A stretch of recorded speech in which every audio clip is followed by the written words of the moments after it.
पटेल जी। अच्छा बोलिए।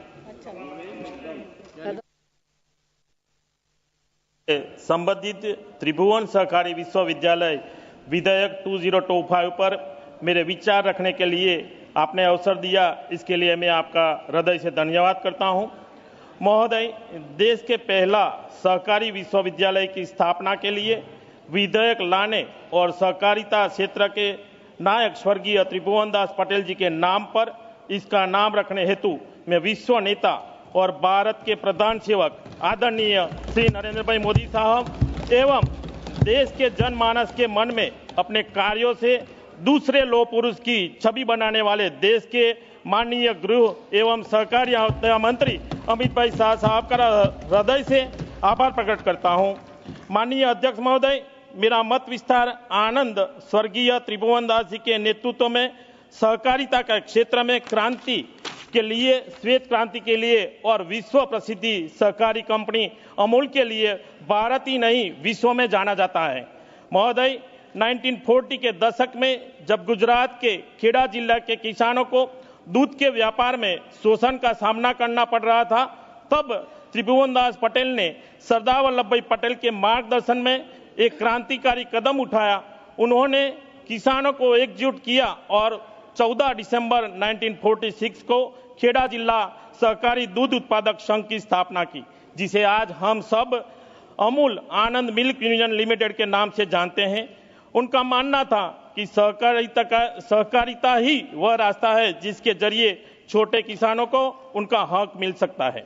उन्होंने एक व्यक्ति एक वोट के सिद्धांत को अपनाया, जिससे हर किसान को बराबरी का अधिकार मिला, चाहे उसकी सामाजिक या आर्थिक स्थिति कुछ भी हो। इस पहल ने न केवल किसानों को आर्थिक रूप से सशक्त बनाया, बल्कि सहकारिता आंदोलन को पूरे भारत में फैलाने की नींव रखी। अमूल की कहानी त्रिभुवन दास पटेल के दूरदर्शी नेतृत्व की मिसाल है। उन्होंने किसानों को संगठित कर पॉल्सन डेयरी जैसे बड़े व्यापारियों की शोषण के खिलाफ लड़ाई लड़ी और दूध को सीधे बॉम्बे मिल्क स्कीम तक पहुंचाने का रास्ता बनाया।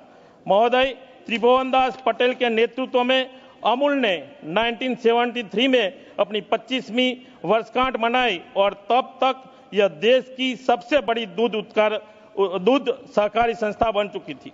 जब वे 1970 के दशक में अमूल के अध्यक्ष पद से सेवानिवृत्त हुए तो किसानों ने उन्हें 6 लाख रुपए का पुरस्कार भेंट किया। प्रत्येक किसान ने इसमें 1-1 रुपये का योगदान दिया था।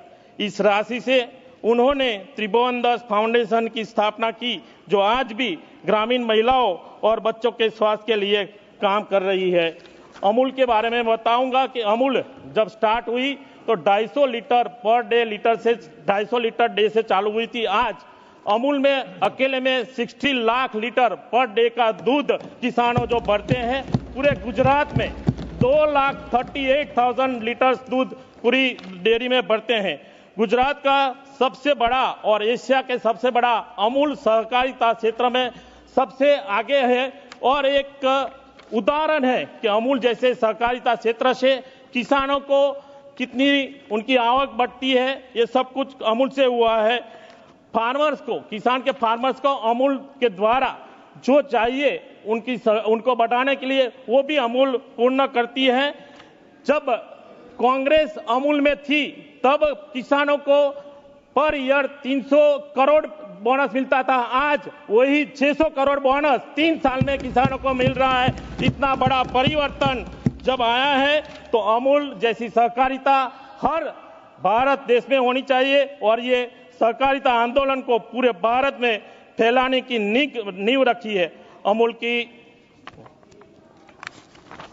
महोदय त्रिभुवन दास पटेल को उनके असाधारण योगदान के लिए 1963 में रेमन मैग्सेसे पुरस्कार से सम्मानित किया गया था, जो सामुदायिक नेतृत्व के लिए दिया गया। इसके अलावा 1964 में भारत सरकार ने उन्हें पद्म भूषण से भी नवाजा दिया था। महोदय, त्रिभुवन दास पटेल ऐसे युग पुरुष थे जिन्होंने सहकारिता को एक आंदोलन बनाया और छोटे किसानों को सशक्त करने का सपना साकार किया। महोदय, सहकारिता क्षेत्र एवं श्वेत क्रांति नायक स्वर्गीय त्रिभुवन दास जी के नाम पर इसी विश्वविद्यालय का नाम रखने से न सिर्फ आदरणीय त्रिभुवन दास जी के महान योगदान को सम्मान मिला है, वरन पूरा सहकारिता क्षेत्र एवं इससे जुड़े लोगों को सम्मान मिला है। इसके लिए पूर्ण आदरणीय मोदी साहब एवं माननीय अमित भाई शाह साहब का मैं आनंद तथा देश की जनता की तरफ से धन्यवाद देता हूं।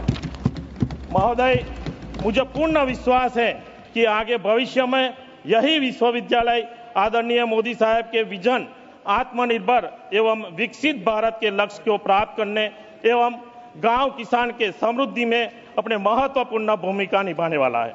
महोदय, इस विश्वविद्यालय का लक्ष्य सहकारी शिक्षा और प्रशिक्षण पर ध्यान केंद्रित करते हुए राष्ट्रीय महत्व का संस्थान बनना है, जो सहकारी क्षेत्र में तकनीकी और प्रबंधन शिक्षा को बढ़ावा देगा, विशेष प्रशिक्षण प्रदान करेगा तथा अनुसंधान एवं विकास को बढ़ावा देगा एवं सरकारी क्षेत्र में योग्य पेशेवरों की आवश्यकता को पूरा करेगा एवं विश्वविद्यालय सहकारी शिक्षा में वैश्विक मानक हासिल करना चाहेगा।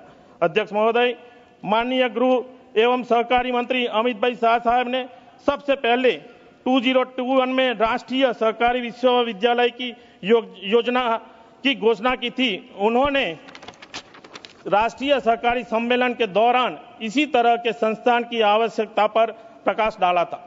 जर्मनी और केन्या सहित कई देशों में पहले से ही सहकारी समितियों के लिए समर्पित विश्वविद्यालय है, लेकिन भारत जैसे देश में जब हम आजादी का अमृत काल मना रहे हैं, तब जाकर इसी तरह का पहला संस्थान खोलने जा रहे हैं, जो सहकार से समृद्धि की अवधारणा को समर्पित होगा। महिलाओं, ग्रामीणों और किसानों का सहकारिता के माध्यम से आत्मनिर्भर बनने और समृद्ध होने का प्रशिक्षण तकनीक शोध में मदद करेगा। इस पहल से देश में भारत के सहकारी आंदोलन को निश्चित रूप से मजबूती मिलने वाली है। महोदय, जिस देश में सहकारिता से पैदा होने वाली अमूल जैसी संस्था जो किसानों की समृद्धि एवं रोजगार के अवसर पैदा करने का बेहतरीन उदाहरण है, उस देश में सहकारिता क्षेत्र में शोध, प्रशिक्षण, तकनीक के विकास हेतु पहला विश्वविद्यालय मिलने में आजादी के बाद 75 साल लग जाना यह दर्शाता है कि आजादी के बाद जिन लोगों के हाथों में लंबे समय से देश की विकास की जिम्मेदारी रही, वो देश के प्रति कितने गैर जिम्मेदार रहे होंगे। महोदय, मैं देश की जनता का आभार प्रकट करना चाहूंगा कि उन्होंने ऐसे लापरवाह लोगों को थोड़ी देर से ही सही लेकिन अच्छा सबक सिखाया और देश के विकास पुरुष एवं प्रधान सेवक मोदी साहब को देश को विकसित करने की बागडोर सौंपी और मोदी साहब अपने परिश्रम, सेवा और विजन से जनता के भरोसे पर लगातार खरे उतरे हैं। उस विश्वास को यह त्रिभुवन सहकारी विश्वविद्यालय की स्थापना और भी मजबूत करेगी, ऐसा मेरा विश्वास है। अध्यक्ष महोदय, त्रिभुवन सहकारी विश्वविद्यालय भारत में अपनी तरह का पहला विश्वविद्यालय होगा। यह विश्व रूप से सहकारी शिक्षा पर ध्यान केंद्रित करेगा। विश्वविद्यालय डेयरी, मत्स्य पालन, बैंकिंग और अन्य क्षेत्रों को कवर करने वाला श्रेष्ठ विशिष्ट स्कूल स्थापित करने की योजना बना रहा है। यह स्कूल पूरे भारत में विभिन्न सहकारी क्षेत्रों की जरूरतों को भी पूरा करेंगे। विश्वविद्यालय सहकारी समितियों की उच्च घनत्व वाले राज्यों में 4 से 5 संबंध कॉलेज स्थापित करेगा। यह कम सहकारी समितियों वाले राज्यों में 1 से 2 कॉलेज भी स्थापित करेगा। विश्वविद्यालय पहुंच बढ़ाने के लिए स्वयं जैसे ऑनलाइन शिक्षण प्लेटफॉर्म का भी उपयोग करने वाला इरादा रखता है। अध्यक्ष महोदय, सहकारी क्षेत्र भारत की अर्थव्यवस्था में महत्वपूर्ण भूमिका निभाता है। यह कृषि, ऋण, उर्वरक उत्पादन और आवश्यक वस्तुओं की खरीद में योगदान देता है। सरकार का लक्ष्य इस क्षेत्र में खंडित शिक्षा और प्रशिक्षण बुनियादी ढांचों को संबोधित करना है। विश्वविद्यालय की स्थापना को प्रशिक्षण की गुणवत्ता को मानकीकृत और बेहतर बनाने के लिए एक कदम के रूप से देश में देखा जाता है। इरमा नए विश्वविद्यालय के भीतर के एक स्कूल में परिवर्तन हो जाएगा। यह परिवर्तन सरकारी क्षेत्र में सहकारी क्षेत्र में अपनी जिम्मेदारियों को बढ़ाते हुए अपनी पहचान को बनाए रखेगा। अध्यक्ष महोदय, त्रिभुवन सहकारी विश्वविद्यालय की स्थापना से सहकारी शिक्षा के लिए एक मजबूत ढांचा तैयार होने की उम्मीद है। इसका उद्देश्य सहकारी समितियों के भीतर विभिन्न भूमिकाओं के लिए योग्य पेशेवरों की निरंतर आपूर्ति सुनिश्चित करता है। यह पहल